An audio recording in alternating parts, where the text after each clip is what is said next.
Hello everyone, कैसे हैं आप लोग। मैं Saurabh Dubey magnet brains Hindi medium पर आपका स्वागत करता हूं। उम्मीद करता हूं बहुत बढ़िया होंगे और बहुत ज़बरदस्त तैयारी चल रही होगी आपकी। जैसा कि आपको पता है, हम कर रहे हैं दो चरों वाले रैखिक समीकरण युग्म, और इसमें हमने पिछली क्लास में देखा था एक बीजगणितीय विधि रैखिक समीकरण युग्मों को हल करने की, और उस विधि का नाम था प्रतिस्थापन विधि। उसी पे बेस्ड आज हम करने वाले हैं प्रश्नावली 3.2। तो स्टार्ट करने से पहले एक छोटी और जरूरी इन्फॉर्मेशन आपके लिए। जैसा कि आपको पता है, मैग्नेट ब्रेन्स प्रोवाइड करता है हाई क्वालिटी एजुकेशन, जहां हिंदी मीडियम विद्यार्थियों को मिलती हैं 6ठी से लेकर 12वीं क्लास तक की सारी क्लासेज, और वहीं इंग्लिश मीडियम स्टूडेंट्स को मिलती हैं KG to 12 सारी क्लासेज, वो भी बिल्कुल फ्री ऑफ कॉस्ट। ये क्लासेज बिल्कुल रूप से निःशुल्क हैं, मतलब कि इसके लिए, इन क्लासेज को देखने के लिए आपको किसी भी प्रकार का कोई भी पेड सब्सक्रिप्शन लेने की कोई ज़रूरत नहीं है। ये क्लासेज यूट्यूब पर अवेलेबल हैं, आप बिल्कुल इसको देख सकते हैं। इसके साथ ही अपनी बेहतरीन तैयारी के लिए अनुभवी शिक्षकों के माध्यम से तैयार किया गया ई नोट्स और ई बुक्स ग्रैब करना बिल्कुल ना भूलें, जिसका लिंक यहाँ डिस्क्रिप्शन बॉक्स में दिया गया है। तो देर किस बात की, आइए स्टार्ट करते हैं प्रश्नावली 3.2। तो ये रहा प्रश्न संख्या 1, और इसमें बोल रहा है निम्न रैखिक समीकरण युग्म को प्रतिस्थापन विधि द्वारा हल कीजिए। मैंने क्या बताया था आपको प्रतिस्थापन विधि में, एक क्विक रिकैप कर लेते हैं। मैंने बताया था कि यहाँ पर दो समीकरण दिए होंगे, जैसा कि आपको दिख भी रहा है, यहाँ पर दो समीकरण दिए हुए हैं। इन दोनों समीकरणों में से किसी भी एक समीकरण से आप x या y का मान निकाल लेंगे, और जिससे भी मान निकालेंगे उसमें मान नहीं रखेंगे, दूसरे वाले में x या y का मान रख देंगे, काम खत्म। आइए देखते हैं कैसे। जैसे यहाँ पर दो समीकरण है, इसको मैंने बोल दिया समीकरण संख्या 1 और इसको मैंने बोल दिया समीकरण संख्या 2। कोई दिक्कत यहाँ तक, ये बात क्लियर है आपको। अब क्या होगा कि किसी भी समीकरण से आप x या y का मान निकाल लें। कहने का मतलब है, मुझे लग रहा है कि यहां से आसान है, यहां से भी निकाल सकते हैं, दोनों जगह से ही आसान है। तो यहां से x का मान निकालेंगे तो x बराबर कितना आ जाएगा आपका 4 + y, 4 धन y। यहां तक बात क्लियर है। मतलब कि एक समीकरण से x का मान निकाल लिया तो क्या इसमें रखेंगे? नहीं, इसमें नहीं, इसमें रखेंगे। दो में नहीं रखेंगे, दो से मान निकालेंगे तो एक में रखेंगे, और एक से अगर मान निकाल रहे हैं तब कहाँ रख रहे होंगे आप? दो में रख रहे होंगे। तो अभी हमने दो से मान निकाला है तो कहाँ रखेंगे? एक में। तो क्या लिखने वाले हम? x का मान कहाँ रखेंगे? x का मान समीकरण संख्या कहाँ पर? एक में रखने पर, क्योंकि हमने दो से निकाला है ना, अभी एक में रखने पर क्या हो जाएगा? एक में जब हम इसका मान रखेंगे तो सर यहां पर x की जगह पर आप लिख दो 4 धन y लिखो बराबर 14। ये बात क्लियर है यहाँ तक? कोई दिक्कत वाली बात? अब इस 4 को उधर भेजेंगे, माइनस का हो जाएगा, और y धन y कितना हो जाएगा? 2y, मतलब कि 2y बराबर 14 - 4, 2y बराबर 10, और y बराबर कितना आ गया मेरे भाई? y बराबर आ गया 10/2, 5। तो क्या यहाँ तक समझने में कोई दिक्कत आई किसी को? किसी को यहां तक समझने में कोई दिक्कत आई? ये समझ में आ गया कि y का मान अपने पास आ चुका है। अब y का मान हम इधर रख देंगे तो x का मान भी आ जाएगा। y का मान आप यहाँ पे 5 रखेंगे, 5 धन 4 9 हो जाएगा, मतलब x कितना आ जाएगा आपका? 9 आ जाएगा। कैसे, आइए देखते हैं। तो y का मान क्या लिखेंगे? y का मान जो अभी y आया हमारे पास, कितना आया है? 5 आया है। तो y का मान x बराबर 4 धन y में रखने पर कहां पर रखेंगे? x बराबर 4 धन y। यहां पर भी रख सकते हैं, यहां पर भी रख सकते हैं, यहां पर भी, कहीं पर भी y का मान रख देंगे तो आंसर आ जाएगा आपका। तो y का मान इतना में रखने पर, इतना में रखने पर, अब देखिए y का मान रखने पर क्या आ रहा होगा? y का मान है 5, तो यहां पर 5 रख दीजिए। x बराबर 4 धन 5, x बराबर आ गया 9। तो हमारे पास x भी आ गया और y भी आ गया। आप चेक करके देख सकते हैं कि 9, x 9 आया है, y 5। 9 और 5 को जोड़ने पर 14 आता है, 9 और 5 को घटाने पर 4 आता है। मतलब जो अपना आंसर आया है, जो अपना उत्तर आया है, वो बिल्कुल सही उत्तर आया है। कोई दिक्कत वाली बात, कोई परेशानी किसी को भी? समझ में आ रही हैं चीजें? बहुत बढ़िया, बहुत बढ़िया। इसका स्क्रीनशॉट लेंगे, ले लीजिए। ठीक है, तो बढ़े आगे और देखते हैं इसका सेकंड पार्ट। यहां पर दिया है s - t बराबर 3 और s/3 धन t/2 बराबर 6। ऐसे में क्या करेंगे? कहां से आपको मान निकालना आसान लग रहा है? अब यहां तो सबको समीकरण संख्या 1 से मान निकालना आसान लग रहा होगा, तो आइए बिल्कुल समीकरण संख्या 1 से मान निकालते हैं। तो s बराबर कितना रख देंगे? t को इधर भेजेंगे तो प्लस का हो जाएगा। तो ये s बराबर 3 + t आ चुका है। समीकरण संख्या एक से निकाला हमने किसका मान, s का। अब इस s का मान हम कहाँ रखने वाले हैं, तो ये इसको हम समीकरण संख्या 2 में रखेंगे और देखते हैं कि समीकरण संख्या 2 में रखने पर s का मान क्या होता है। तो यहाँ पर s की जगह क्या रखेंगे, 3 धन t। क्या रखेंगे, 3 धन t, बट्टे में 3 है, बट्टे में 3 लगा दिया, धन t बट्टे 2 बराबर 6। अच्छा, यहाँ पे लिख लेंगे कि s का मान समीकरण संख्या 2 में रखने पर, ये मैंने लिखा नहीं यहाँ पे, इसको भूलना नहीं आपको, इसको लिखना पड़ेगा। यहाँ पे क्या लिखना पड़ेगा, यहाँ हम लिखेंगे s का मान समीकरण संख्या 2 में रखने पर, तभी तो ऐसा हुआ। ये एग्जाम में ये सब लिखना अगर भूल जाएंगे तभी नंबर आपका कट जाता है। आपको लगता है कि अरे एग्जाम में तो पूरा करके आया हूँ, पूरा s और t का मान निकाल कर आया हूँ, फिर कैसे आधा नंबर 1 नंबर कट गया। तो ऐसा इसीलिए होता है क्योंकि आप ये छोटी छोटी लाइनें नहीं लिखते हैं और अभी आप 10th क्लास में हैं, 10वीं का एग्जाम दे रहे हैं। मतलब कि रिप्रेजेंटेशन का तरीका कैसा होना चाहिए, कॉपी में लिखने का तरीका कैसे सजा के लिखते हैं, कैसे एक बेहतरीन मेथड से लिखते हैं, ये सब कुछ आपको पता होना चाहिए। ये अच्छे से लिखेंगे, जितना बढ़िया आपका रिप्रेजेंटेशन का तरीका होगा, लिखावट का जितना अच्छा तरीका होगा, उतना बेहतरीन नंबर आपको मिलेगा। तो आइए देखते हैं, इसको सॉल्व करते हैं और यहाँ पर 2 और 3 का लघुत्तम लेंगे तो 6 आ जाएगा। अब क्योंकि ये 3 है, इसको 6 बनाने के लिए 2 से गुणा करना पड़ेगा, 3 दूना 6 होता है, तो इसको भी 2 से गुणा करना पड़ेगा। तो 3 दूना 6 यहाँ पे, और t में जब 2 से गुणा करेंगे तो कितना हो जाएगा, 2t। ऐसे ही यहाँ पर देखें, ये 2 है, इसको 6 बनाने के लिए 3 से गुणा करना पड़ेगा, 6 बनाना है ना इसको, तो 3 से गुणा करना पड़ेगा, ऊपर भी 3 से गुणा करेंगे तो कितना हो जाएगा, 3t बराबर 6। कोई दिक्कत वाली बात, इस 6 को यहाँ पे भाग हो रहा है, इधर भेजेंगे तो क्या हो जाएगा, गुणा हो जाएगा।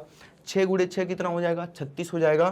तो हम लिखेंगे 6 धन, यहाँ देखिए 6 धन 2t और 3t मिलके क्या हो गए, 5t बराबर, ये वाला 6 इधर जाएगा, 6 में 6 गुणा हो जाएगा, तो 6 गुणे 6 कितना हो जाएगा, 6 गुणे 6 ही लिख दो अभी। अब ध्यान से देखें, 5t बराबर, ये 6 गुणे 6 36 हो गया, और ये 6 इधर जाएगा तो माइनस हो जाएगा। 5t था, तो अब t बराबर कितना हो जाएगा, ये तो 36 माइनस 6 30 हो गया, और ये वाला 5 इधर आके भाग हो जाएगा। कहने का मतलब है कि t का मान आपका कितना आ चुका है, t का मान आपका 6 आ चुका है। कोई दिक्कत यहाँ तक। अब t का मान कहाँ रखेंगे, तो यहाँ पे रख देंगे। तो हम क्या लिखने वाले हैं कि t का मान, क्या लिखेंगे, t का मान कहाँ रखने वाले हैं, s बराबर 3 धन t में, s बराबर 3 प्लस t में रखने पर क्या होगा, ध्यान से देखें। यहाँ पर जब आप t का मान यहाँ पर 6 रखेंगे तो s बराबर हो जाएगा 3 धन 6, और यहाँ इस प्रकार से s का मान आपका आ गया कितना, 9। हमने t का भी मान निकाल लिया और s का भी मान निकाल लिया, और हमें करना भी यही था। s का मान आपका 9 आ रहा है और t का मान आपका 6 आ रहा है। यहाँ पर जब आप 9 रखेंगे यहाँ पे 6, तो 9 माइनस 6 करेंगे 3 आएगा। यहाँ पे 9/3 प्लस 6/2 करेंगे तो भी 6 आएगा। ये आप करके वेरीफाई कर सकते हैं कि आपका जो आंसर आया हुआ है वो सही है या गलत है। मतलब ये इतना बेहतरीन तरीका है, इतने बेहतरीन क्वेश्चन है कि खुद ही क्वेश्चन लगा लो और खुद ही वहीं पर ऑन द स्पॉट आप चेक भी कर सकते हैं कि जो आपका आंसर आया हुआ है, जो आपका उत्तर आया हुआ है, सही है या गलत है। मतलब एकदम श्योर एंड सर्टन हो सकते हैं वहीं पर कि इस पे हमें 3 नंबर मिलेगा या नहीं मिलेगा। मेरी बात समझ चुके हैं, आगे बढ़ें, इसको हटाऊं मैं, ठीक है, बहुत बढ़िया।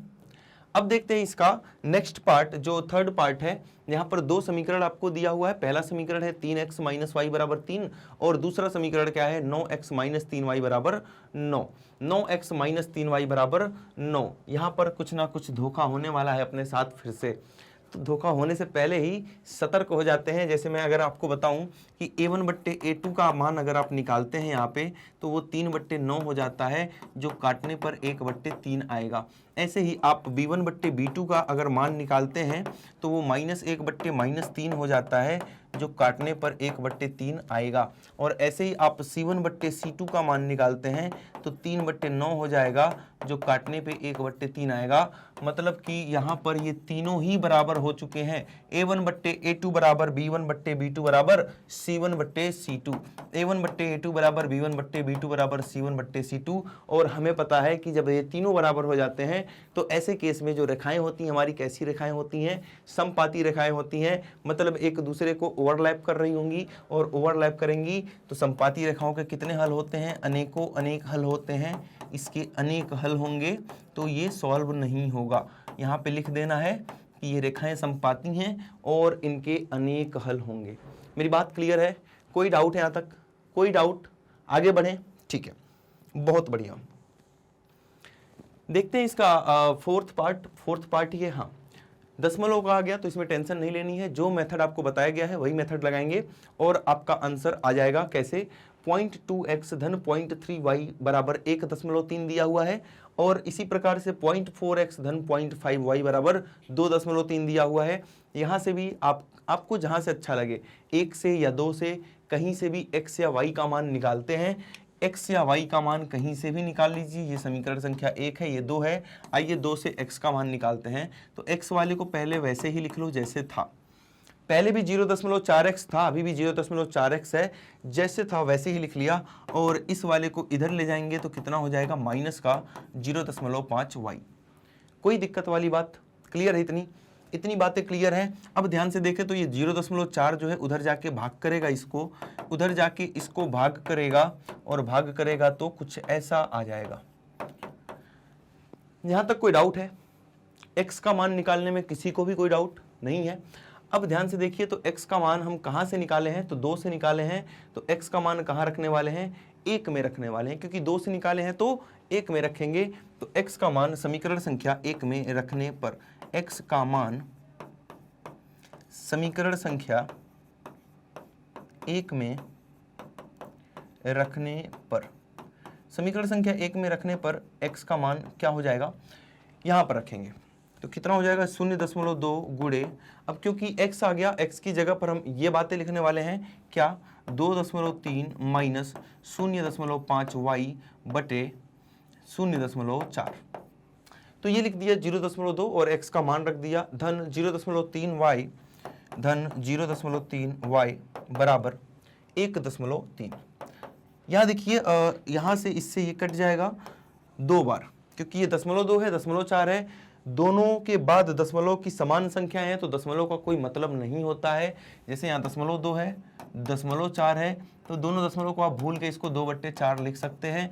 लेकिन कब? जब दशमलव के बाद यहाँ भी सेम नंबर ऑफ डिजिट्स हो, मतलब कि यहाँ जितनी भी डिजिट्स हैं उनकी संख्याएं समान हो। दशमलव के बाद 1 डिजिट था, दशमलव के बाद यहाँ भी 1 डिजिट था, तो भूल के आप उसको 2/4 लिख सकते हैं। और 2/4 कितना होता है? 1/2 होता है।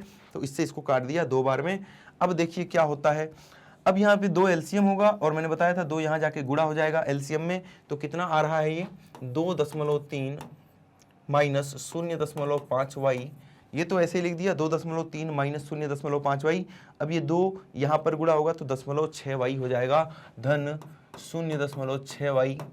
अब ये 2 सबके नीचे आ चुका है। अब ये जो 2 था वो सबके नीचे आ चुका है, एलसीएम बन चुका है, और ये इधर आएगा तो 1.3। कोई दिक्कत यहाँ तक नहीं है? ध्यान से सुनिए, 2.3, अब ये 0.6 में से माइनस करोगे 0.5 तो बचेगा क्या? 0.1y।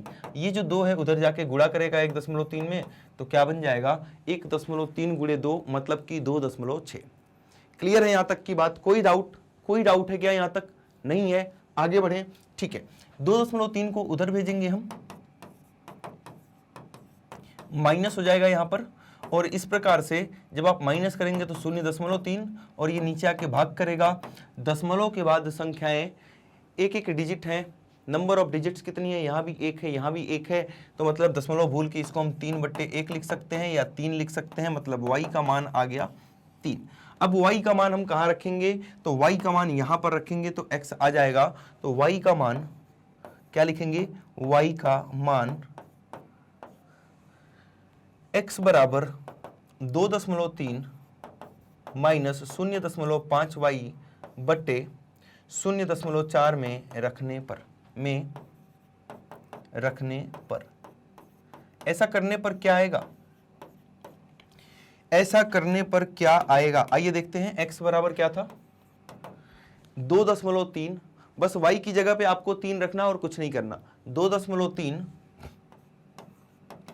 माइनस 0.5 गुणे y की जगह पे 3 रखना है, बट्टे y की जगह पे 3 रख दिया, बट्टे 0.4, और इसको जब आप सॉल्व करेंगे तो कितना आएगा 2.3 माइनस 1.5 बट्टे 0.4। जब इसको माइनस करेंगे तो 15 और 5 3 8, 0.8 आ जाएगा, और यहाँ पर 0.4 ये कट जाएगा 2 बार में, तो कितना आ जाएगा, x का मान कितना आ जाएगा 2। तो यहाँ पर आपने देखा कि x का मान 2 आ रहा है और y का मान 3 आ रहा है। इंपॉर्टेंट क्वेश्चन है, बोर्ड एग्जाम में सेम क्वेश्चन पूछा जा चुका है, दशमलव वाला, यही वाला। तो इसको बहुत ही ध्यान से समझना है, करना है, और बिना देखे भी आपको प्रैक्टिस करनी होगी घर पर। मेरी बात समझ पा रहे हैं, मेरी बात तो समझ पा रहे हैं, इसका स्क्रीनशॉट लेंगे और आगे बढ़ेंगे। अब हम देखने वाले हैं नेक्स्ट पार्ट। इसका नेक्स्ट पार्ट क्या है, 5th पार्ट। निम्न रैखिक समीकरण को प्रतिस्थापन विधि द्वारा हल कीजिए। अभी तो सवाल वही चल रहा है और यहाँ पर करड़ी आ गई। करड़ी को भी देख के बिल्कुल टेंशन नहीं लेना, आपको मेथड बताया जा चुका है, उसी मेथड से ही आपको काम करना होगा, उसी मेथड से ही आपको काम क्या होगा, करना होगा। कहीं से भी समीकरण 1 से या 2 से x या y का मान निकाल लें, तो यहाँ समीकरण 2 से अगर हम x का मान निकालते हैं, अभी इसको जैसा है वैसे ही रहने दें, करड़ी में 8 उधर चला जाएगा, करड़ी में 8y इधर चला जाएगा। इस प्रकार से यहाँ पे x का मान कितना आ गया, करड़ी में 8y बट्टे करड़ी में 3। क्लियर है बात ये, x का मान आ गया। अब x का मान हम समीकरण संख्या 2 से निकाले थे, तो समीकरण संख्या 1 में रखेंगे, करड़ी में 2, x की जगह क्या लिखेंगे, x की जगह करड़ी में 8y बट्टे करड़ी में 3 धन करड़ी में 3y बराबर 0। ये आपको लग रहा होगा अभी कि अरे यार करड़ी आ गई, गुणा भाग ज़्यादा करना पड़ेगा, ऐसा कुछ नहीं है, ऐसा कुछ भी नहीं है। मैथ्स है, कब चीज़ें आसान हो जाती हैं, कब चीज़ें मुश्किल हो जाती हैं, कुछ पता नहीं चलता। कैसे, देखिए यहाँ पे बहुत आसान होने वाली हैं चीज़ें। यहाँ देखो 2 टर्म्स हैं, टर्म मतलब मैंने बताया था ना, जो चीज़ें गुणा होती हैं उनको एक साथ लेते हैं। दोनों में y कॉमन आ रहा है, y को बाहर निकाल लें, जो बच रहा है उसको आप अंदर लिख दें, जो बच रहा है y के बाद उसको आप अंदर लिख दें, ऐसा कर दिया मैंने। अब ये जो चीज़ें हैं वो y के साथ गुणा हो रही हैं, उधर जाएंगी तो ये सारी चीज़ें भाग होंगी, मतलब 0 से भाग होंगी, और 0 बट्टे कोई भी चीज़ हो 0 से भाग नहीं होंगी, 0 को भाग करेंगी, 0 बट्टे में जाएंगी, ये 0 बट्टे ये सारी चीज़ें, और 0 बट्टे कोई भी चीज़ हो आंसर हमेशा 0 आता है। मतलब यहाँ से जो y का मान आ रहा होगा वो 0 आएगा। ये सारी चीज़ें यहाँ जाएंगी 0 के बट्टे में, और 0 के बट्टे में कोई भी चीज़ जाती है, और कितना भी बड़ा नंबर हो, अगर ऊपर 0 है, नीचे एनी नंबर हो, कोई भी नंबर हो, एनी नंबर, तो आंसर हमेशा क्या आता है, 0 आता है। मेरी बात समझ पा रहे हैं आप? क्लियर है यहाँ तक की बात? y का मान आ चुका है, अब y का मान यहाँ पर रख दें, y का मान यहाँ पर रख दें, तो y का मान x बराबर करड़ी में 8y बटे करड़ी में 3 में रखने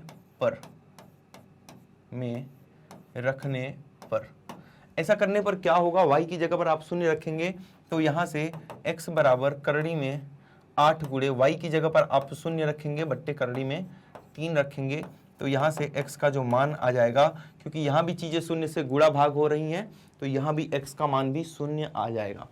तो आपने देखा कि यहाँ पर x और y दोनों ही 0 आ गए। बस देखने में ये सवाल भयानक लग रहा था, देखने में बस करड़ी वाले सवाल लग रहे थे। करड़ी जैसा कुछ नहीं है, करड़ी से टेंशन में नहीं आना, करड़ी से परेशान नहीं होना है आपको, भले करड़ी आ जाए, कुछ भी आ जाए, बस जो मेथड बताया गया है उस मेथड को ध्यान देंगे, बड़े बेहतरीन तरीके से आप सवाल को लगा पाएंगे।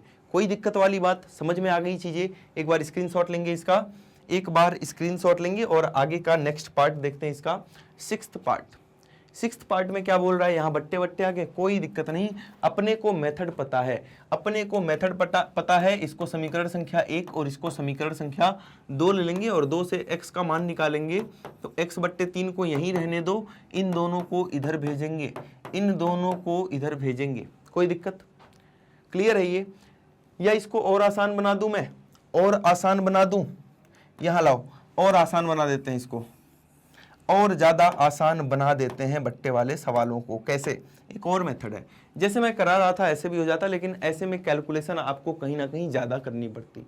एक दूसरा मेथड है, यहां देखो जो भी हर में है उन सब का लघुत्तम ले लो आप। तो 1, 2 और 3, यहां पर क्या है 1, 2 और 3 सबका एलसीएम 6 आ रहा है, मतलब कि समीकरण संख्या 1 में 6 से गुणा कर दो। यहां भी 2, 3 और 6, 2, 3 और 6 सबका लघुत्तम कितना आ रहा है, यहां भी 6 आ रहा है, तो समीकरण संख्या 2 में भी 6 से गुणा कर दो। ऐसा करने पर क्या होगा? ऐसा करने पर यह होगा कि जो बट्टे में चीजें हैं वो गायब हो जाएंगी और ये क्वेश्चन आपके लिए आसान बन जाएगा। आइए देखते हैं कैसे। जब आप 6 से इसमें गुणा करेंगे, जब आप 6 से इसमें गुणा कर रहे होंगे, एक बार आप 6 से इसमें गुणा कर रहे होंगे और बराबर -2 गुणे 6, यही तो बोला मैंने कि हर एक पद में 6 से गुणा करने पर। अब फायदा क्या हुआ, ये बट्टे गायब हो गए, 2 3 6, 3 दूना 6, बस 3 त्रिक 9x आ गया यहाँ पे, -5 दूनी 10y आ गया, बराबर 6 दूनी 12, माइनस का 12 आ गया। ये फायदा हुआ कि ये जो समीकरण था इसका रूप रंग बदल चुका है और ये कुछ ऐसा बन गया है। इसी प्रकार से इसको भी जब आप 6 से गुणा करेंगे तो यहाँ देखिए 6 जब यहाँ पे गुणा होगा तो 3 दूना 6 हो जाएगा, मतलब यहाँ पे 2x बचेगा, यहाँ पे कितना बचेगा 2x। ऐसे जब 6 यहाँ पे y के साथ गुणा होगा तो 2 3 6 हो जाएगा, यहाँ पे 3y बचेगा, यहाँ पर धन का 3y बचेगा, और बराबर में जब यहाँ पर आप 6 से गुणा करेंगे 6 से 6 कट जाएगा, बराबर में आपका 13 आ जाएगा। ये क्वेश्चन पहले से कुछ आसान लग रहा है, अब पहले से कुछ आसान लग रहा है। अब ये जो समीकरण संख्या 3 और 4 बनी, यहां से आप क्या करेंगे, यहां से x का मान यहां पर निकालें तो 2x बराबर 13 माइनस 3y हो गया, तो x बराबर कितना आ गया 13 माइनस 3y बट्टे में क्या आ गया 2। कोई दिक्कत वाली बात? अब x का मान क्योंकि हमने समीकरण संख्या 4 से निकाला है तो रखेंगे कहां, रखेंगे सर 3 में। 3 में x का मान रखें यहाँ पे 9x, x की जगह पे क्या रखेंगे जो मान आया हुआ है। मान क्या आया हुआ है 13 माइनस 3y, कितना आया हुआ है 13 माइनस 3y बट्टे 2, तो ये 9x था, तो 9 गुणे 13 माइनस 3y बट्टे में क्या 2, 9x माइनस 10y बराबर -12। कोई दिक्कत वाली बात यहां तक नहीं है। अब देखो यहां पर 9 जब 13 से गुणा होगा तो 117, 9 जब 3 से गुणा होगा तो 27y, और ये जब 2 इधर जाके एलसीएम में गुणा हो जाएगा तो 20y। अब ये 2 इसके साथ गुणा कर दिया, मतलब ये 2 पहले इसके पास था अब सबके पास आ जाएगा, तो ये ऐसा कुछ बन जाएगा। क्लियर है बात? कोई डाउट यहां तक नहीं है? अब देखो ध्यान से, ये 2 को तो उधर भेजेंगे, ये 117 लिख दिया, -27 माइनस 20 होता है माइनस का 47y, ये 2 उधर जाके गुणा करेगा, -12 गुणे 2, -12 गुणे 2 -24 हो जाएगा। क्लियर है बातें? ठीक है, -47y बराबर -24 और -117। -117 क्यों? ये 117 इधर किसका था, प्लस का था, उधर जाएगा तो किसका हो जाएगा, माइनस का हो जाएगा। अब कितना आ रहा है,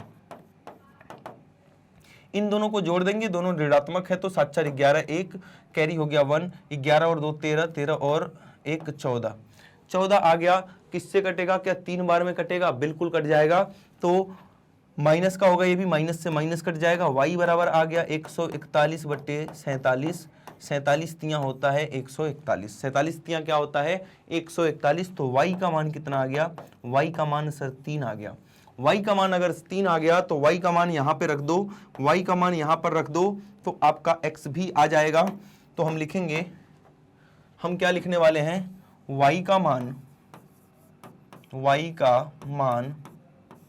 कहाँ पर रखने पर, x बराबर 13 माइनस 3y बट्टे 2 में रखने पर, 13 माइनस 3y बट्टे 2 में रखने पर।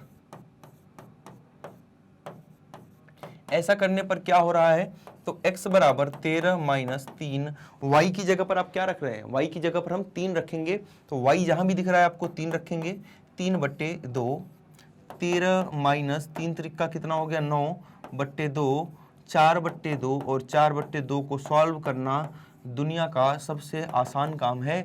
तो x का मान 2 आ चुका है और y का मान 3 आ चुका है। आसान सवाल है, मैंने पहले ही क्या बताया, जो आपको कॉन्सेप्ट बताया गया है प्रतिस्थापन विधि से करने का ना, बस उतना याद रखना है। अगर उतना याद रख लिया तो ये क्वेश्चन आपका फंस नहीं सकता। कितना भी टेढ़ा मेढ़ा बट्टे में, डेसिमल में, दशमलव में, करड़ी में कुछ भी दे दे, अगर आपको मेथड पता है, कॉन्सेप्ट पता है, तो ये क्वेश्चन आपसे बिल्कुल भी नहीं फंसने वाला है। विश्वास रखिए, बस आपको ज़रूरत है मेहनत करने की, इसकी प्रैक्टिस करने की। तो इसका स्क्रीनशॉट लेंगे, फिर मैं आपको एक बात बताऊंगा। ले लिया होगा? तो एक बात ये बतानी थी मुझे कि अभी आज ही, चाहे रात के 10 बज रहे हो, अभी चाहे 12 बज रहे हो, चाहे सुबह का 4 बज रहा हो, अभी जैसे ही ये वीडियो खत्म हो रही है, क्वेश्चन नंबर 1 के 6 पार्ट हो गए। क्वेश्चन नंबर 1 में 6 पार्ट थे। क्वेश्चन नंबर 1 को जितने भी 6 पार्ट थे, इसको एनसीईआरटी की बुक ओपन करके खुद से करना है, खुद से। फिर अपना उत्तर माला से उत्तर चेक करना है कि हर एक उत्तर सही आ रहा है या नहीं। अगर बाई चांस इनकेस आपको इन 6 पार्ट्स में से किसी भी पार्ट में डाउट होगा तो आप क्या करेंगे, आप एक बार दोबारा से वीडियो को देखेंगे, समझेंगे। हाँ, अगर समझ में नहीं आ रहा कुछ यहाँ पे पढ़ाया हुआ तो आप कमेंट के माध्यम से बताएंगे। अगर समझ में भी आ रहा है, उसके बाद भी आप नहीं कर पा रहे हैं, तो उसको दोबारा देखेंगे, फिर दोबारा बिना देखे करेंगे। बिना देखे करना बड़ा इंपॉर्टेंट है, मैथ्स में बिना देखे करना बहुत ज़्यादा इंपॉर्टेंट है।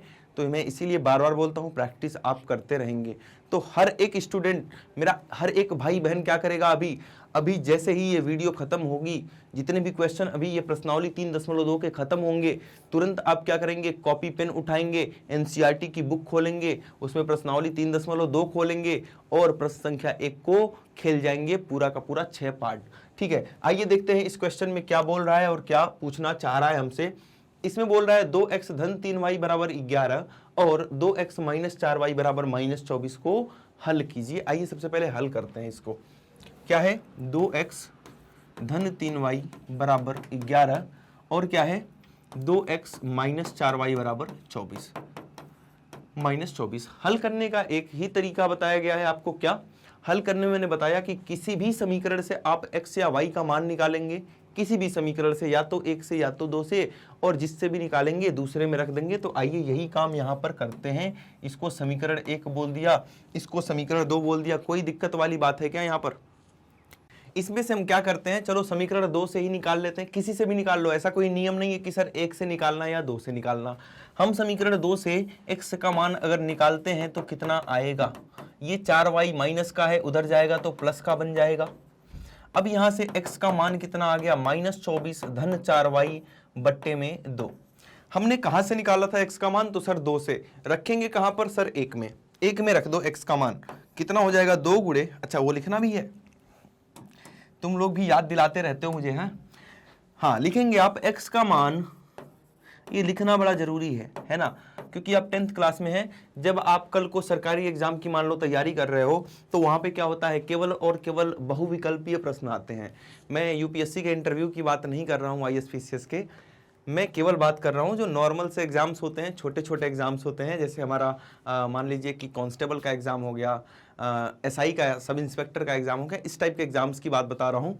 वहाँ आपको आपका कैलकुलेशन नहीं चेक किया जाता है, वहाँ सब बहुविकल्पी होते हैं। आपको लग रहा होगा बड़ा आसान होता है, आसान है लेकिन मेहनत बहुत ज़्यादा है ना, जो मेहनत करता है उसका होता है। तो वहाँ बहुविकल्पी होते हैं, तो मतलब वहाँ सॉल्यूशन से मतलब नहीं होता आपको वहाँ पे मतलब क्या होता है, मेथड से।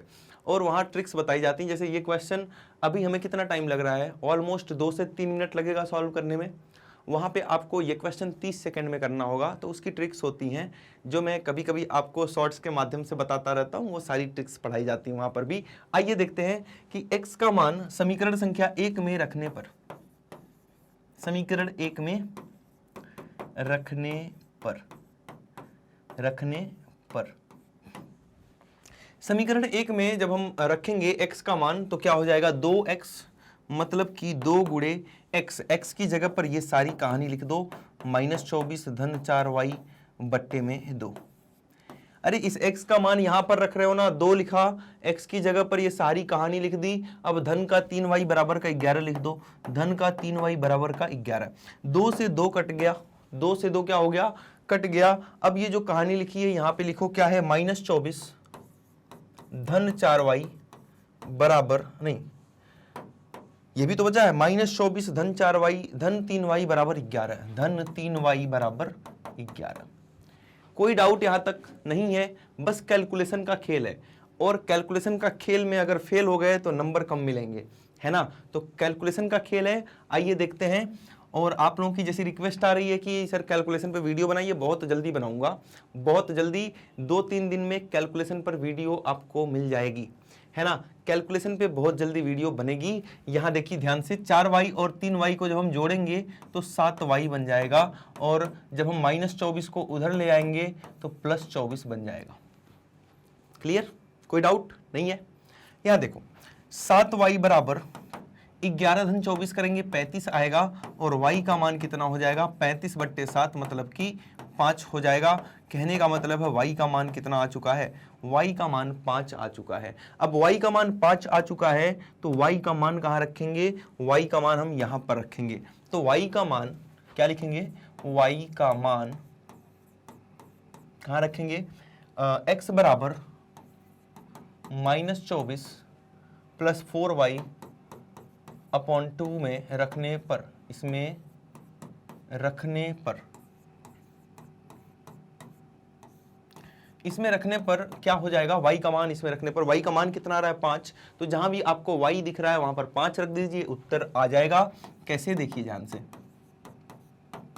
4 × 5/2, y की जगह पे 5 रखा और कुछ नहीं किया, -24 धन 5 × 20/2, -24 + 20 इज -4/2, एंड इसको काटेंगे आप तो x आपका कितना आ जाएगा, -2। तो आपका y आप 5 आ गया है और x आपका कितना आ गया, -2। इतनी बातें क्लियर हैं, मतलब आपको सवाल यहां से लेकर यहां तक समझ में आ चुका है। कोई दिक्कत वाली बात है, कोई दिक्कत वाली बात है। ये मोस्ट इंपॉर्टेंट क्वेश्चन, ये नहीं बताया मैंने, अरे ये तो खूब आया हुआ है एग्जाम में, भर भर के आया हुआ है ये क्वेश्चन। और इसमें इससे m का वह मान ज्ञात कीजिए जिसके लिए y बराबर mx + 3 हो। अब ये m कहां से आ गया, कोई टेंशन नहीं है, सोचना ही नहीं m कहां से आया, क्यों नहीं सोचना है। अरे अब तो तुम्हें y भी पता है, अब तो x भी पता है, m ही तो निकालना है। आइए m निकाल देते हैं। क्या लिखा है, y बराबर mx + 3, यही लिखा है ना, y बराबर mx + 3। अब y हमें पता है, y की जगह पर हम कितना लिख देंगे, 5, m गुणे x की जगह पे कितना लिख देंगे, -2 + 3। होनहार बच्चे, होशियार बच्चे क्या करते हैं, -2 और +3 करने लगते हैं। ऐसी गलती नहीं करना, पहले गुणा हो रहा है तो गुणा होगा। तो हम क्या करेंगे ऐसे केस में, ये +3 को इधर भेजेंगे, +3 को इधर भेजेंगे, -3 हो जाएगा, 5 - 3, और ये दोनों गुणा हो रहे हैं तो हम इसको ऐसे भी लिख सकते हैं, -2m। आ रही बात समझ में। 5 - 3 होता है सर 2 बराबर -2m। तो यहां से जब आप m का मान निकालेंगे तो 2/-2 हो जाएगा, जो कट के कितना आ जाएगा, m बराबर कट पिट के आ जाएगा -1, -1। कोई डाउट, कोई डाउट वाली बात है। इसका स्क्रीनशॉट लेंगे, मोस्ट इंपॉर्टेंट क्वेश्चन है ये, स्क्रीनशॉट लेंगे, मोस्ट इंपॉर्टेंट क्वेश्चन है। और देखते हैं अपना नेक्स्ट क्वेश्चन, प्रश्न संख्या कौन सी, प्रश्न संख्या हम देखेंगे 3 में क्या बोल रहा है, निम्न समस्याओं, मतलब ये समस्याएं दिया है हमारे लिए। आइए इन समस्याओं से निपटते हैं। निम्न समस्याओं में रैखिक समीकरण युग्म बनाइए और उनके हल प्रतिस्थापन विधि द्वारा हल कीजिए। मतलब कि आपको यहाँ पे वर्ड प्रॉब्लम्स देखने को मिलेंगी, इबारती प्रश्न देखने को मिलेंगे। तो आइए इबारती प्रश्न करते हैं। दो संख्याओं का अंतर कितना है, 26 है। तो माना पहली संख्या, क्या पहली संख्या किसको मानने वाले हो आप, माना पहली संख्या x तथा दूसरी संख्या y है, दूसरी संख्या क्या है, y है, और x जो है ग्रेटर देन y है। ये क्यों लिखा सर, ये क्या लिख दिया। जब भी अंतर की बात करेगा तो आपको बताना पड़ेगा कौन सी संख्या आपने बड़ी ली और कौन सी छोटी, क्योंकि जब आप अंतर करेंगे तो बड़े में से छोटे को माइनस करेंगे तभी 26 आएगा। तो इसीलिए आपको यहाँ पे बताना पड़ेगा कि x जो है बड़ा है और y जो है वो छोटा है। तो कंडीशन 1 के हिसाब से क्या बन रहा है कि दोनों संख्याओं का अंतर जो है 26 है, मतलब कि बड़ी संख्या x है, छोटी संख्या y, x माइनस y कर दिया तो कितना आ गया, 26 आ गया समीकरण संख्या 1। कोई दिक्कत, क्लियर है यहाँ तक की बात। और एक संख्या दूसरी संख्या की 3 गुनी है, एक संख्या जो x है वो दूसरी संख्या y की क्या है, 3 गुनी है। ये जो छोटी संख्या बड़ी संख्या x है वो छोटी संख्या y की 3 गुनी है, छोटी संख्या y की क्या है, 3 गुनी है। इन दोनों को सॉल्व करेंगे तो समीकरण 2 से यहाँ पे तो ऑलरेडी x का मान आपको निकाल के दे दिया, थाली में परोस के दे दिया, बस खा लो इसको। समीकरण 2 से x का मान समीकरण 1 में रखने पर, कहां पर, समीकरण 1 में रखने पर क्या हो जाएगा, क्या हो जाएगा ऐसा करने पर, यहां से x का मान यहां पर रख दो, 2 से मतलब कि x की जगह पर 3y यहां पर लिख दो, क्योंकि x का मान 3y है, यहां पर 3y लिखेंगे तो x की जगह आ गया 3y माइनस y बराबर 26, 3y माइनस y होता है 2y बराबर 26, तो यहाँ से y आ गया 26/2 मतलब कि 13। तो एक संख्या तो हमारे पास आ चुकी है कितनी, 13। अब इस y का मान समीकरण 2 में रख दो, y का मान 1 या 2 किसी में रख सकते हो, y का मान यहाँ रखोगे तो भी x निकल के आ जाएगा और y का मान यहाँ रखोगे तो भी x निकल के आ जाएगा, आपको जो आसान लगे उसमें रख दिया करो। तो y का मान समीकरण 2 में रखने पर, y का मान समीकरण 2 में रखने पर क्या हो जाएगा ऐसा करने पर, ध्यान से देखें यहाँ पर, जब आप y का मान 13 समीकरण 2 में रखेंगे मतलब x बराबर 3y था, x बराबर 3y था, तो 3y की जगह कितना आ जाएगा, y का मान 13, 13 तियां 39, तो आपकी पहली संख्या कितनी हो जाएगी, पहली संख्या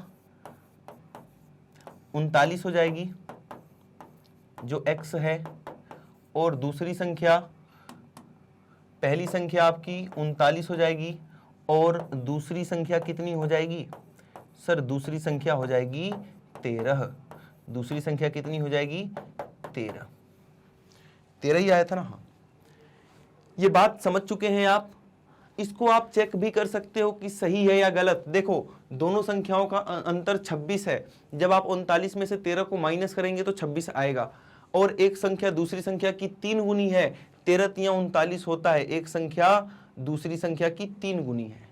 आगे बात समझ में, स्क्रीनशॉट लेंगे, बहुत ही बेहतरीन और आसान क्वेश्चन था ये, और बढ़ेंगे आगे और देखेंगे इसका सेकंड पार्ट क्या है, इसका सेकंड पार्ट क्या है। दो संपूरक कोण, सबसे पहले देख लेते हैं कि संपूरक कोण क्या होता है। दो संपूरक कोणों में बड़ा कोण जो है छोटे कोण से 18 डिग्री अधिक है, संपूरक होता है, और एक कोटिपूरक होता है। संपूरक, सप्लीमेंट्री एंगल्स, संपूरक को क्या बोलते हैं, सप्लीमेंट्री एंगल। कोटिपूरक होता है, हिंदी में मुझे थोड़ा नाम में कंफ्यूजन है, लेकिन ये तो पता है कि संपूरक जो है सप्लीमेंट्री एंगल होता है और एक कॉम्प्लीमेंट्री एंगल होता है।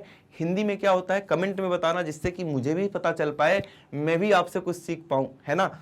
तो ये संपूरक होता है। संपूरक में ऐसे दो कोण जिनको जोड़ने पर कितना आ जाए, 180 डिग्री, 180 अंश, मतलब कि ऐसे दो कोणों का युग्म जिनको जोड़ने पर, योग करने पर 180 आ जाए, ऐसे कोणों को हम संपूरक कोण कहते हैं। ऐसे कोणों को क्या कहेंगे, संपूरक कोण कहते हैं। इसको इंग्लिश में हम सप्लीमेंट्री एंगल बोलते हैं। क्या बोलते हैं, सप्लीमेंट्री एंगल, सप्लीमेंट्री एंगल। और एक होता है अपना कॉम्प्लीमेंट्री एंगल। क्या होता है, कॉम्प्लीमेंट्री एंगल।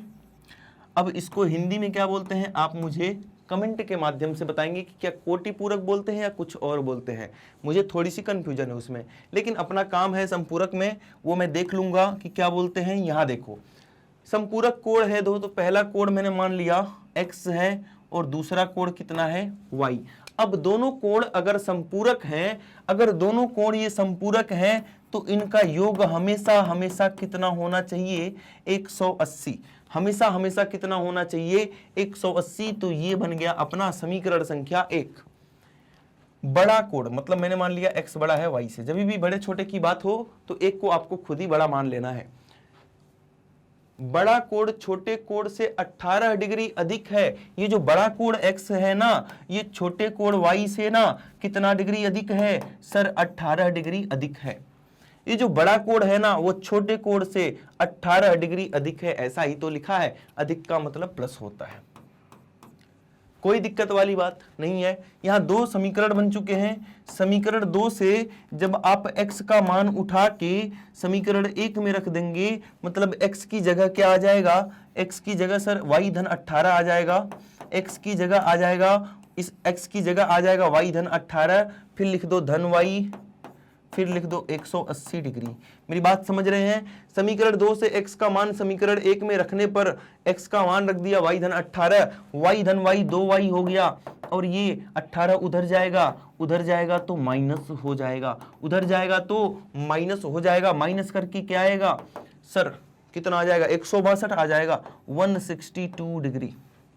अब y कितना आ गया 162/2, y कितना आ गया 162 डिग्री बट्टे 2, मतलब कि y का मान आ गया 81 डिग्री। y का मान कितना आ गया 81 डिग्री। y का मान यहां रखेंगे अगर तो x आ जाएगा, x बराबर क्या है y धन 18, तो x बराबर हो जाएगा 81 डिग्री धन 18 डिग्री, मतलब कि 99 डिग्री। तो एक कोण हमारा 99 अंश का है और एक कोण हमारा 81 अंश का है, और दोनों कोण संपूरक हैं। इनको आप जोड़ेंगे जब तो 180 आ जाएगा, और देखेंगे कि एक कोण जो है ना, जो बड़ा कोण है वो छोटे कोण से 18 डिग्री अधिक है। जब इसमें 18 जोड़ेंगे तो 99 आ जाएगा। कोई दिक्कत वाली बात है क्या? यहां तक समझ में आ रही हैं चीजें? समझ में चीजें आ रही हैं? आसान है। जरूरत है तो टाइम देने की, पढ़ने की। आजकल मैं देखता हूं कि हर चीज में सबको जल्दी है। मतलब जैसे मान लो किसी को बॉडी बिल्डिंग करनी है तो उसको 1 महीने में बॉडी बना लूंगा। यार 1 महीने में थोड़ी ना बन जाएगी। खाना खाने में भी जल्दी, मतलब 2 मिनट में खा लो। अरे ऐसी कौन सी जल्दी है? गेम खेलने में जल्दी नहीं करते हो तुम लोग। गेम तो पूरी रात चलनी चाहिए, है ना। ये सब बातें बहुत गलत हैं। अभी सुधर जाओ, अभी टाइम है, अभी सुधर जाओ। कुछ बढ़िया पढ़ाई कर लो, IAS वाईएस बन जाओ, उसके बाद गेम खेलेंगे। अब देखते हैं हम अपना, ये कर लिया, स्क्रीनशॉट ले लिया। थर्ड पार्ट, कौन सा पार्ट? थर्ड पार्ट आ गया। गेम का नाम लिया और गेम आ गया। क्रिकेट आ गई सीधे। एक क्रिकेट की टीम के कोच ने 7 बल्ले तथा 6 गेंदें 3800 रुपए में खरीदी।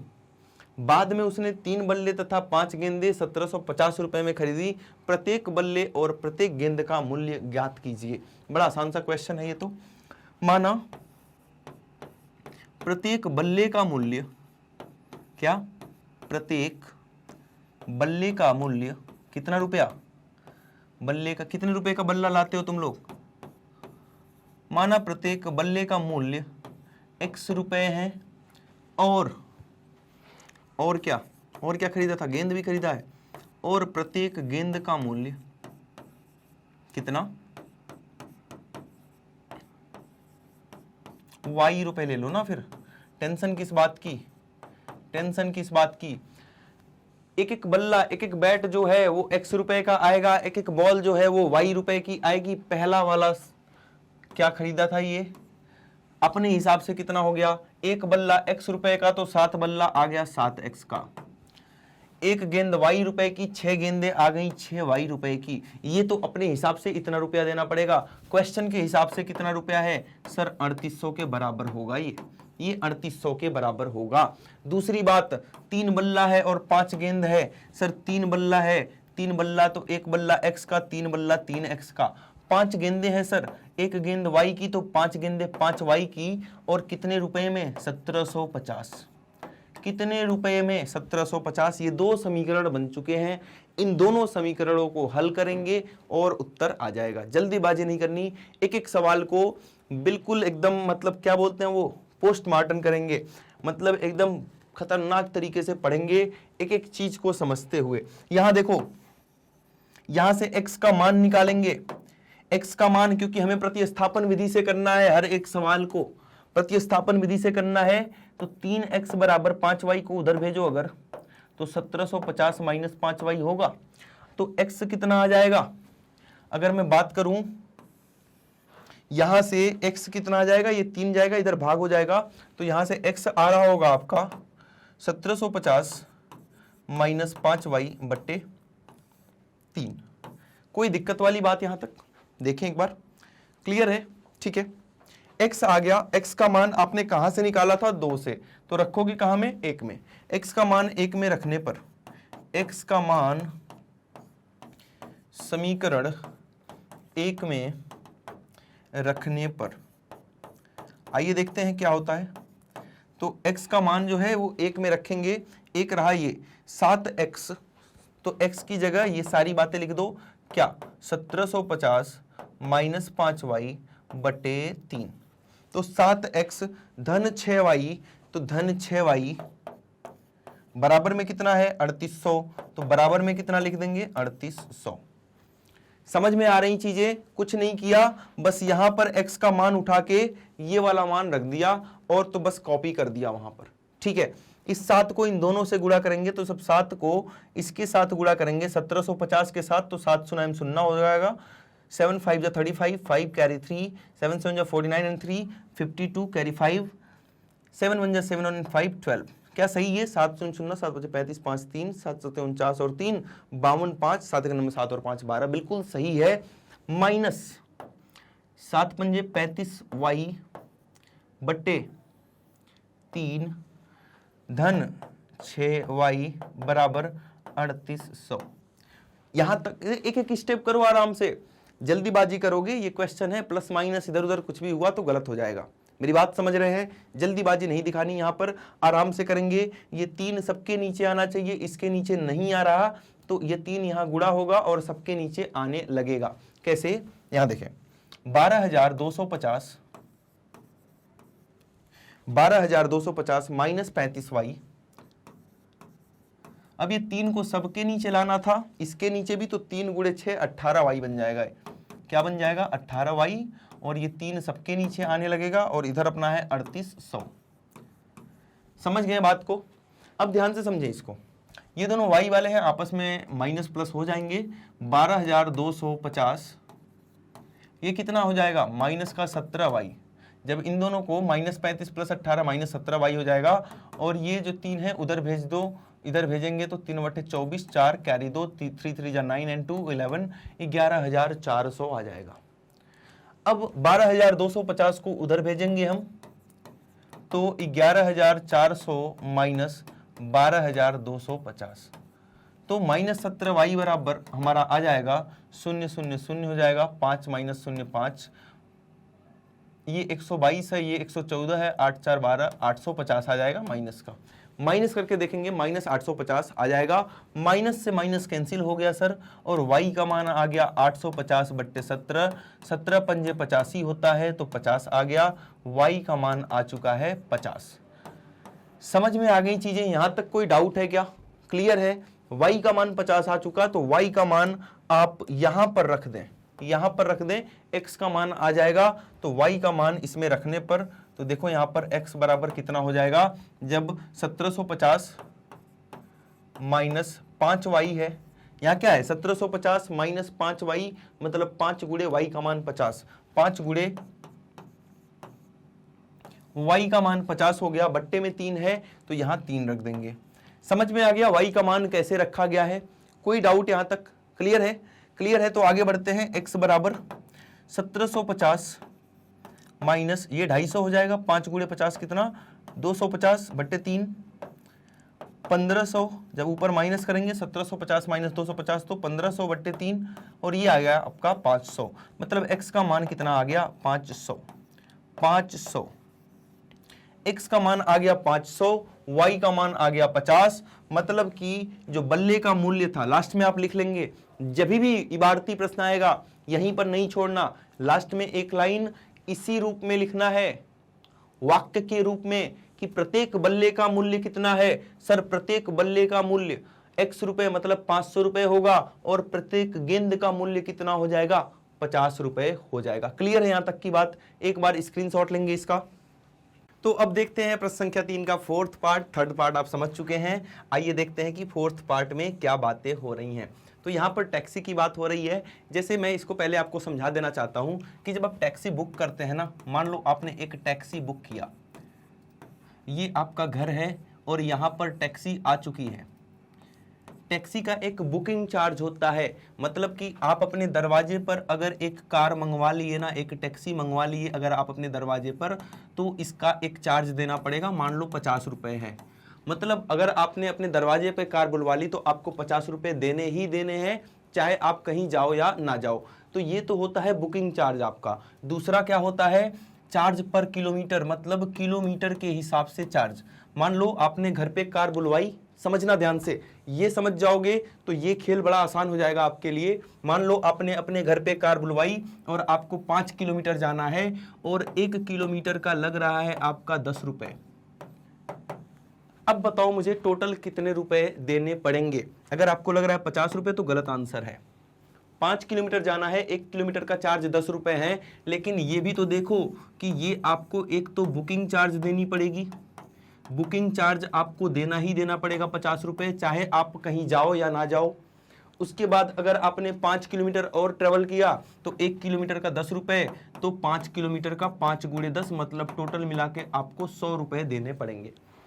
अगर आपने 7 किलोमीटर गया, टैक्सी बुलवाई और आप कितने किलोमीटर जा रहे हैं, 7 किलोमीटर, अपने घर से 7 किलोमीटर जा रहे हैं अपने स्कूल, तो कैसे कितना रुपया लग जाएगा, टोटल फेयर, टोटल किराया कितना हो जाएगा, 50 रुपए तो सर देना ही देना है, क्योंकि ये बुकिंग चार्ज है। टैक्सी को बुक करने का ये चार्ज है 50 रुपए, ये तो देना ही देना है। 7 किलोमीटर का 1 किलोमीटर का 10 रुपए, तो 7 किलोमीटर का 70 रुपए और देना है। सर देना पड़ेगा यहाँ पे 120 रुपए। बस यही कॉन्सेप्ट है यहाँ पे, मतलब एक बुकिंग का चार्ज ले लेना है और 1 किलोमीटर के हिसाब से चार्ज ले लेना है, काम खत्म। समझ चुके हैं ये बात? अब यहाँ पे बात करें हम, अब आ जाइए क्वेश्चन पढ़ते हैं। एक नगर में टैक्सी के भाड़े में एक नियत भाड़े के अतिरिक्त चली गई दूरी पर भाड़ा सम्मिलित किया जाता है। दो तरह के भाड़े हैं, एक तो ये बुकिंग चार्ज है जिसको हम नियत भाड़ा बोलते हैं, और एक आपका क्या है कि जितनी अतिरिक्त दूरी चली गई दूरी पर भाड़ा। एक है कौन सा भाड़ा, चली गई दूरी पर भाड़ा। दो तरह के किराए हैं, एक तो ये बुकिंग चार्ज हो गई और दूसरा जितने किलोमीटर आप चल रहे हैं उसके हिसाब से चार्ज हो गया। आगे देखते हैं, 10 किलोमीटर दूरी के लिए भाड़ा कितना लग गया, 105, और 15 किलोमीटर दूरी के लिए भाड़ा 155 है। तो आपसे क्या पूछ रहा है, नियत भाड़ा कितना होगा और प्रति किलोमीटर भाड़ा कितना होगा। अब ध्यान से समझना, कैसे बताता हूं इसको, कैसे करना है। माना क्या बोलेंगे, माना नियत भाड़ा जो फिक्स चार्ज होता है ₹X है, और पर किलोमीटर का प्रति किलोमीटर भाड़ा कितना है, प्रति किलोमीटर भाड़ा कितना है, मतलब 1 किलोमीटर का ₹Y। एक तो नियत भाड़ा हो गया, अभी टैक्सी में मैंने नियत भाड़ा 50 रुपए बताया था और 1 किलोमीटर का आपको 10 रुपए बताया था। उसी के हिसाब से यहाँ पर नियत भाड़ा आपका X रुपए है और प्रति किलोमीटर का भाड़ा आपका कितना है, Y रुपए है। इतनी बात समझ में आ चुकी है। अब आगे बढ़ते हैं। पहला केस, जब 10 किलोमीटर चला तो 105 रुपए लगे। हमारे हिसाब से कितने लगेंगे, पहले एक बार अपने हिसाब से देखेंगे हम लोग कि 10 किलोमीटर जाना है। अब चाहे आपने गाड़ी बुलवा ली, चाहे आप जाओ ना जाओ, ये पैसा तो आपको देना ही देना है। ये तो फिक्स चार्ज है, ये पैसा तो आपको देना ही देना है, मतलब X रुपए तो देने ही देने हैं। प्लस 1 किलोमीटर का Y रुपए लग रहे हैं, तो 10 किलोमीटर का कितना लग रहा होगा सर, 10Y। ये हमारे हिसाब से 10 किलोमीटर जाने का पैसा है। एक तो ये फिक्स चार्ज जो आपको देना ही देना है, और 1 किलोमीटर का Y रुपए, तो 10 किलोमीटर का 10Y। ये हमारे हिसाब से, और क्वेश्चन के हिसाब से कितना है सर, 105 है, तो इसको बराबर कर दो 105, और ये बन गया अपना समीकरण संख्या 1। क्लियर है बात, क्लियर है बात। अब देखो ये दूसरा केस, 15 किलोमीटर के लिए कितना, 15 किलोमीटर के लिए सर 155 रुपए ले रहा है। ये तो फिक्स चार्ज है सर, ये तो देना ही देना पड़ेगा अपने को। ये x रुपए तो फिक्स चार्ज है, गाड़ी बुक कर लिया, 50 रुपए तो देना है। अब किलोमीटर के हिसाब से और कितना देना पड़ेगा सर, ये 15 किलोमीटर की बात कर रहा है, 1 किलोमीटर का y है तो 15 किलोमीटर का हो जाएगा 15y। ये तो अपने हिसाब से हो गया, क्वेश्चन के हिसाब से सर 155 रुपए लग रहे हैं, तो यहां पे लिख देंगे 155 और ये बन गया अपना समीकरण संख्या 2। आ गई बात समझ में, दोनों समीकरण समझ में आ चुके हैं। मोस्ट इंपॉर्टेंट क्वेश्चन है आपके एग्जाम के लिए ये, एक ये वाला आता है और एक लाइब्रेरी वाला आता है। लाइब्रेरी वाला भी मैं कराऊंगा, अभी हम इसको समझेंगे। अब कहीं से भी आप x का मान निकाल लो, मान लो समीकरण 2 से x का मान निकालते हैं अगर, तो 155 तो वहीं रहेगा, ये 15y उधर जाएगा, माइनस का हो जाएगा। अब ये x का मान हम समीकरण संख्या 1 में रख देंगे, x का मान समीकरण 1 में रखने पर, समीकरण 1 में रखने पर क्या हो जाएगा, समीकरण 1 में x का मान रखने पर, ध्यान से समझे इसको। समीकरण 1 में x का मान, यहां पर x का मान कितना रखेंगे, 155 माइनस 15y, तो x की जगह आ जाएगा 155 माइनस 15y। x की जगह पर क्या आ गया, 155 माइनस 15y धन 10y, धन 10y बराबर 105, बराबर 105। क्लियर है बात, कोई डाउट यहां तक, कोई डाउट यहां तक नहीं है, आगे बढ़े। बहुत बढ़िया, बहुत बढ़िया। ये देखो 155 को उधर भेज देंगे, माइनस 15y और प्लस 10y कितना हो गया, माइनस का 5y। 105 तो अपनी जगह पर है, माइनस में ये चला जाएगा 155 इधर, तो माइनस 5y बराबर हो गया 105 माइनस 155 कितना हो गया, माइनस 50। माइनस से माइनस कैंसिल हो गया, y बराबर 50/5, मतलब कि y का मान हमारा आ चुका है कितना, 10। y का मान कितना आ गया, 10 आ चुका है। कोई दिक्कत वाली बात यहां तक समझ में आ गई चीजें, यहां तक हर एक बात क्लियर है, समझ में आ चुकी हैं। बहुत बढ़िया, तो आगे बढ़ते हैं और देखते हैं कि y का मान जब हम यहां पर रखेंगे तो x कितना आएगा। y का मान x बराबर 155 माइनस 15y में रखने पर, x बराबर 155 माइनस 15y में रखने पर, अब देखते हैं कि यहां से y का मान क्या आ रहा होगा। यहां से y का मान क्या आ रहा होगा, तो x लिख दिया, 15, 155 लिखा है, 155 लिख दिया, माइनस 15y मतलब 15 गुणे y का मान 10 है, तो y की जगह 10 रख दिया, और कुछ नहीं कर रहा हूं। इतनी बात समझ में आ चुकी है आपके, बहुत बढ़िया। यहां देखें 155 माइनस 15 गुणे 10 होता है 150, तो ये आ गया 5। x कितना आ गया आपका 5, मतलब नियत भाड़ा कितना रहा होगा 5 रुपए, और 1-1 किलोमीटर का भाड़ा कितना रहा होगा, जितना y आया मतलब कि 10 रुपए। तो लास्ट में आंसर लिखना इस हिसाब से बहुत जरूरी है कि नियत भाड़ा कितना होगा, x रुपए माना था ना हमने, और x का मान 5 आ गया, मतलब नियत भाड़ा 5 रुपए रहा होगा, और भाड़ा प्रति किलोमीटर कितना रहा होगा, भाड़ा प्रति किलोमीटर कितना रहा होगा, 10 रुपए। आगे क्वेश्चन में एक बात और पूछा गया है कि एक व्यक्ति को 25 किलोमीटर जाना है तो उसके लिए उसको कितना भाड़ा देना पड़ेगा। 25 किलोमीटर जाना है, मैं यहाँ पे बता दूं, यहाँ पर बता दूं, या कहीं जगह बना के बता दूं। चलो यहाँ देख लेंगे, यहाँ पे थोड़ी सी जगह है, यहाँ पर देख लेंगे कि 25 किलोमीटर जाना है तो कितना पैसा देना पड़ेगा उसे। देखो नियत भाड़ा तो देना ही पड़ेगा, नियत भाड़ा तो फिक्स चार्ज तो देना ही पड़ेगा, ये 5 रुपए बुकिंग चार्ज है, ये तो देना पड़ेगा। अब उसको 25 किलोमीटर जाना है, 1 किलोमीटर का लग रहा है 10 रुपए, तो 25 किलोमीटर का लग जाएगा 25 गुणे 10 रुपए, तो ये टोटल फेयर हो जाएगा कितना आ गया, 5 धन 25 गुणे 10 250, मतलब कि उसको देना पड़ेगा हमें 255 रुपए। कितना देना पड़ेगा, 255 रुपए। इसका जल्दी से एक स्क्रीनशॉट लेंगे और हम बढ़ेंगे आगे की तरफ। देखते हैं इसका 5th पार्ट, क्वेश्चन नंबर 3 का 5th पार्ट क्या है। ये भिन्न वाले सवाल आ गए, मतलब अलग अलग टाइप के सवाल है, सबके कॉन्सेप्ट आपको जानने हैं। जैसे कि अगर हम आयु वाले सवाल करते हैं, आयु वाले सवाल में मैंने आपको बताया कि अगर बाद की बात कर रहा है तो प्लस लगा देना है, पहले की बात कर रहा है तो माइनस लगा देना है। ऐसे ही अभी मैंने जो टैक्सी वाला बताया कि इसमें एक फिक्स चार्ज होता है और एक चार्ज पर किलोमीटर के हिसाब से होता है। अब ये भिन्न का सवाल आ गया, भिन्न में कुछ बातें मैं बताऊंगा जिनको ध्यान में रखना है आपको। क्या, पहली बात, भिन्न में पहली बात क्या है कि हमेशा ओरिजिनल फ्रैक्शन, ओरिजिनल भिन्न, भिन्न को क्या मान लेना है, माना ओरिजिनल भिन्न, ओरिजिनल फ्रैक्शन क्या है, माना भिन्न क्या है, x बट्टे वाई है, x बट्टे वाई है, जहां x हमारा अंश है और y हमारा क्या है, हर है। ये मान लिया, ये हमारा ओरिजिनल फ्रैक्शन है। अब क्वेश्चन में जैसा बोल रहा है आप इसको मॉडिफाई करते रहेंगे। कहने का मतलब, आइए क्वेश्चन पढ़ते हैं। यदि किसी भिन्न के अंश और हर दोनों में 2 जोड़ दिया जाए तो वह 9/11 हो जाती है। केस 1 क्या है, केस 1 क्या है, केस 1 यहां पर इसको हटाते हैं पहले। केस 1 क्या है, ध्यान से देखेंगे कि ये जो भिन्न है ना, एक ओरिजिनल भिन्न है, ये मतलब एकदम ओरिजिनल फ्रैक्शन है, ये वाला x बट्टे वाई वाला। बोल रहा है कि इसके अंश और हर दोनों में 2 जोड़ दो, अंश में भी 2 जोड़ दो, हर में भी 2 जोड़ दो, तो ये जो भिन्न थी वो क्या बन जाती है, वो 9/11 बन जाती है। अब इसको आपको सॉल्व करना आना चाहिए। सॉल्व करने के बाद एक समीकरण बनाना आना चाहिए। सॉल्व कैसे करेंगे, तिर्यक गुणा द्वारा। कैसे, तिर्यक गुणा द्वारा। ये 11 जाएगा, x धन 2 में मल्टीप्लाई होगा।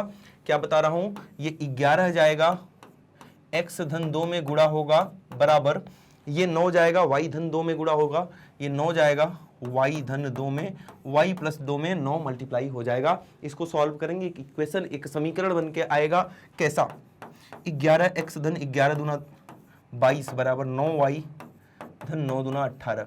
सबको एक तरफ करेंगे, 18 माइनस 22, तो यहां से एक समीकरण आपको प्राप्त हुआ।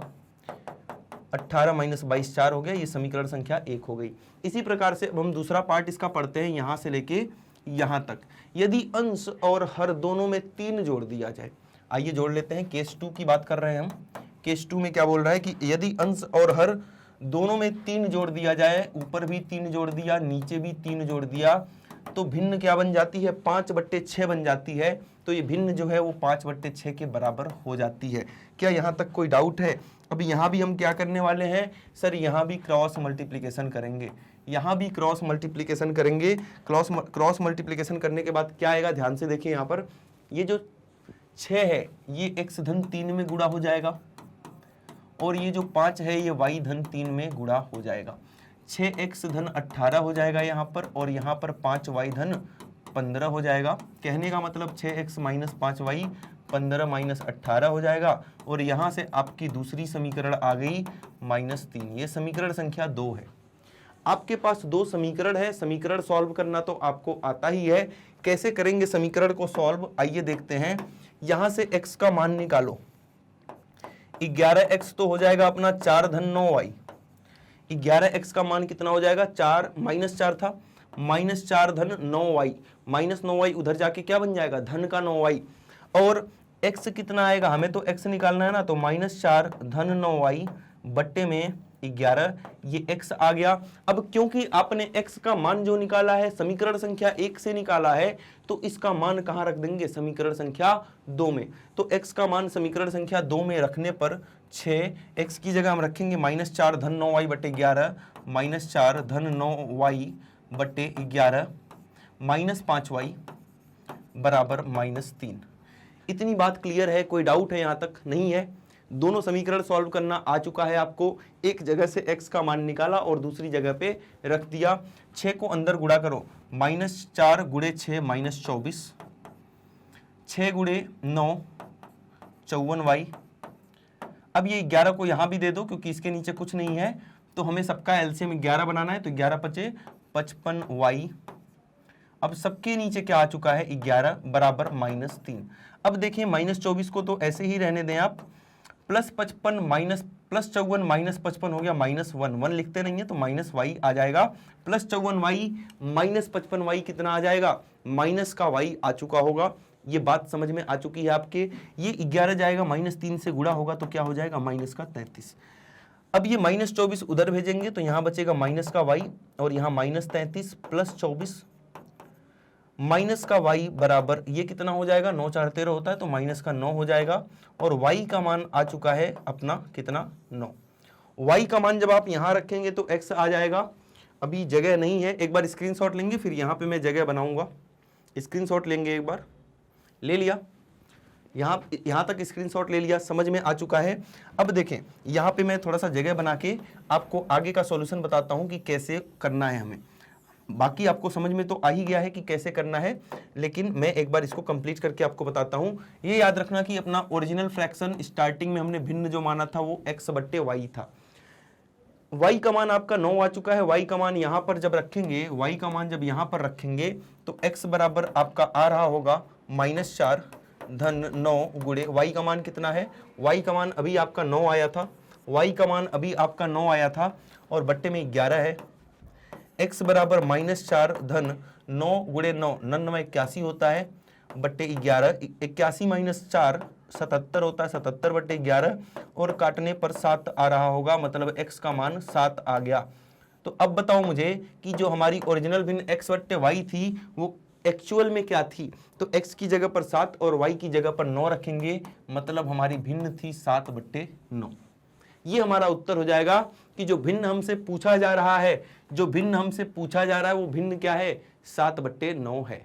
क्या करना है इसमें, आपको स्टार्टिंग में ले लेना है कि भिन्न x/y है और यहाँ पे दो कंडीशन दिए हैं। जैसे पहली कंडीशन थी कि अंश और हर दोनों में 2 जोड़ दिया जाए, तो जब 2 जोड़ के हमने देखा तो ये समीकरण बना था, और जब 3 जोड़ के देखा तो ये समीकरण बना था। इन दोनों समीकरणों को प्रतिस्थापन विधि से हल करेंगे तो आपका x 7 आ जाएगा और y 9 और भिन्न आ जाएगी 7/9। भिन्न क्या आ जाएगी मेरे दोस्त, तो 7/9। कोई दिक्कत वाली बात है, कोई दिक्कत वाली बात नहीं है। तो इसका एक स्क्रीनशॉट दोबारा लेंगे और बढ़ते हैं हम आज के आखिरी क्वेश्चन की तरफ। ये उम्र वाला क्वेश्चन है, एज बेस्ड क्वेश्चन है। ये कैसे करेंगे आइए ध्यान से समझते हैं। 5 वर्ष बाद जैकब की आयु उसके पुत्र की आयु से 3 गुना हो जाएगी।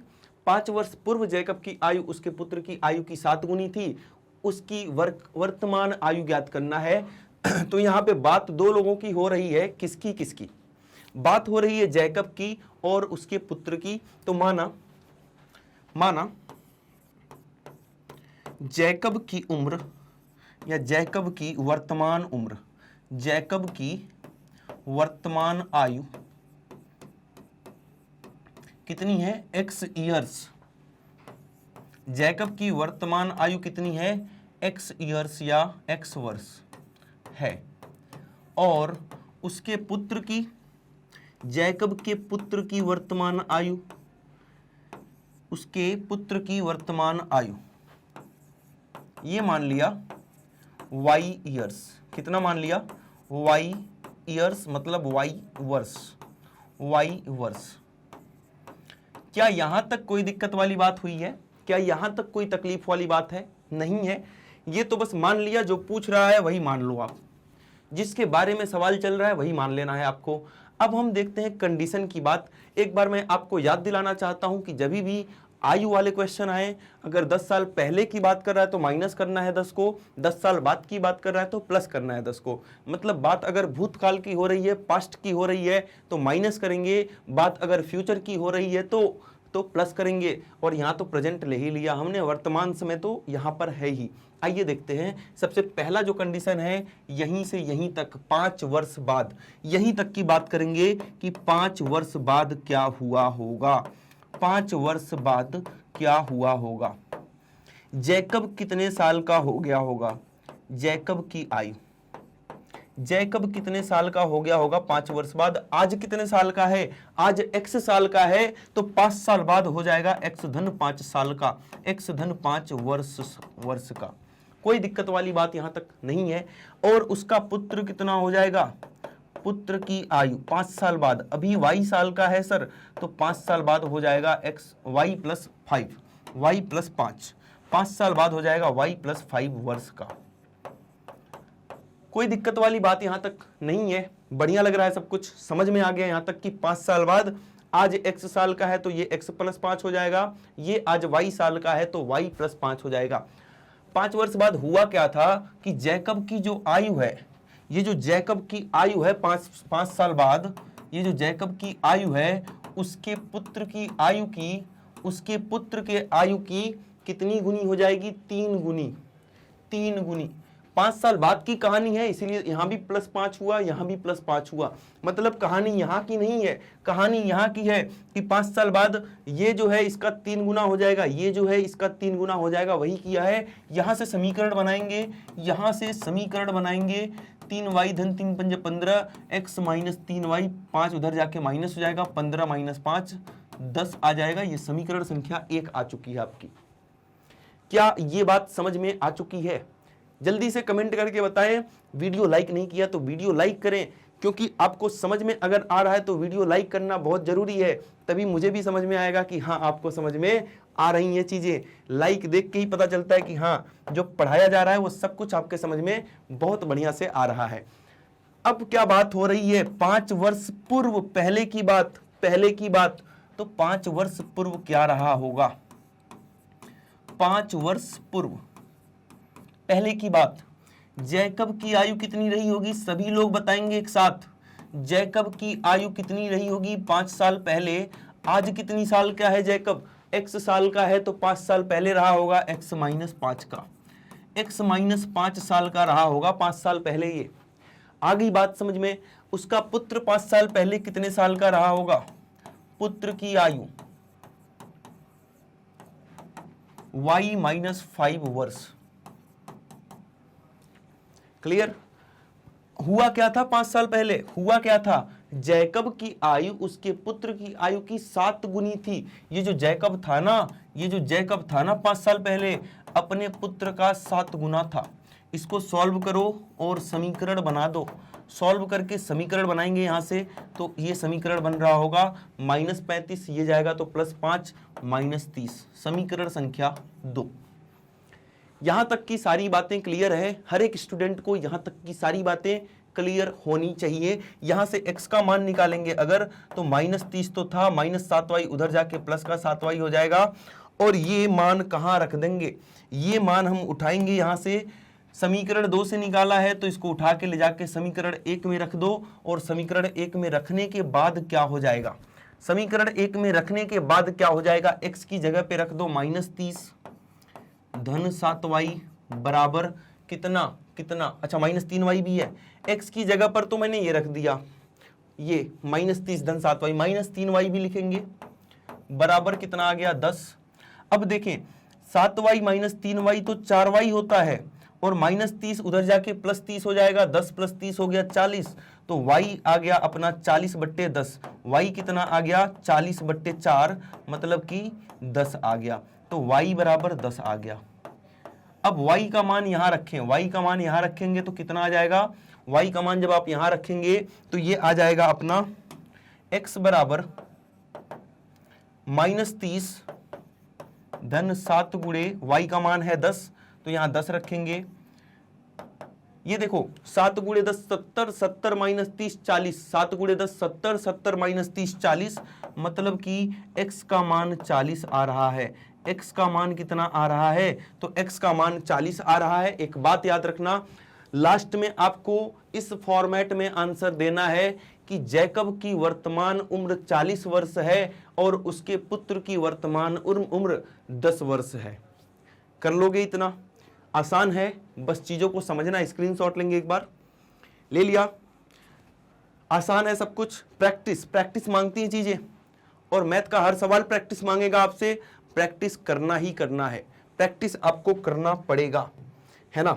तो आज की क्लास के लिए इतनी थी, और अगर आपको सारी चीज़ें, सारे कॉन्सेप्ट्स पसंद आए तो वीडियो को जरूर लाइक करें, और अपने प्यारे से कमेंट्स जो आप करते हैं उसको करना कभी ना भूलें। अपना ध्यान रखें। एक छोटी सी बात के साथ आज की क्लास हम खत्म कर रहे होंगे। जैसा कि आपको पता है, मैग्नेट ब्रेन्स प्रोवाइड करता है हाई क्वालिटी एजुकेशन, जहां आपको सब कुछ मिलता है। ये हमारे टॉप कोर्सेज हैं, मतलब ये इंग्लिश और हिंदी मीडियम दोनों में चलाए जाते हैं। यहाँ सीबीएसई बोर्ड के साथ साथ अदर स्टेट बोर्ड्स भी कवर कराए जा रहे हैं, जिसमें Delhi board, UP, MP, Bihar board और राजस्थान बोर्ड है। इनके साथ साथ वैदिक मैथ्स क्रैश कोर्स और स्पोकन इंग्लिश की भी क्लासेज अवेलेबल हैं। ये सारी चीज़ें बिल्कुल फ्री ऑफ कॉस्ट हैं, किसी भी पेड सब्सक्रिप्शन की कोई ज़रूरत नहीं है। ये सब कुछ यूट्यूब पर डाल दिया गया है एक बढ़िया फॉर्मेट में, एक प्लेलिस्ट के फॉर्म में।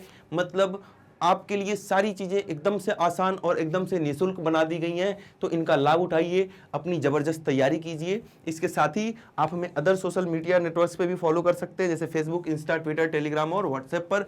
यूट्यूब पर तो आप ऑलरेडी कर रहे हैं, और नहीं कर रहे हैं तो अभी इसी वक्त करें। मेरी बात समझ में आ रही है? इसके साथ ही अगर आप बेहतरीन तैयारी करना चाहते हैं तो अनुभवी शिक्षकों के माध्यम से ई नोट्स और ई बुक्स तैयार किए गए हैं, जिसका लिंक डिस्क्रिप्शन बॉक्स में दिया गया है। जाइए, डिस्क्रिप्शन बॉक्स में लिंक क्लिक कीजिए। लिंक क्लिक करेंगे तो आप ई नोट्स और ई बुक्स को ग्रैब कर पाएंगे। ये बहुत ही फायदेमंद होने वाला है आपके एग्जाम के लिए। तो मिलते हैं अगली क्लास में। अपना ध्यान रखिए, मैथ की प्रैक्टिस करते रहिए। Thank you so much.